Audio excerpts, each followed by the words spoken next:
Marilyn Logan has written a book that's called I Can't Afford to Marry You. Prenup, good idea or bad idea, Marilyn? I think it's a wonderful idea, depending on the situation. For instance, if you're talking about someone like you had mentioned earlier, a Halle Berry, marrying someone like a bus driver, yeah, I think she needs a prenup.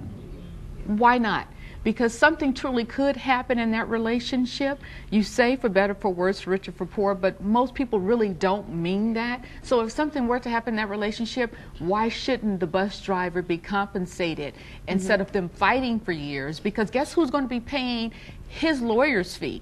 She will. Right. The final words from Marilyn in terms of just 3 tips that you would give, let's say, sort of a fledgling, a new couple in a relationship. I think you should be willing to talk about money, and whether or not, if it's uncomfortable for you, say it's uncomfortable, but still talk through the uncomfortableness. I'm just going to ask you a question. Do you say, well, how much do you make? I mean, you start in a new relationship, you're in it maybe 6 months. Let's give it our 6-month time period. And you say, well, what's your situation on money? What's my situation on money? Or when do you talk about it? When you're ready to get married? No, or? You talk about it before. You talk about your religious beliefs before you get married. The same thing with reference to your money. You have the conversation. So how do you spend your money? I mean, how do you feel about debt?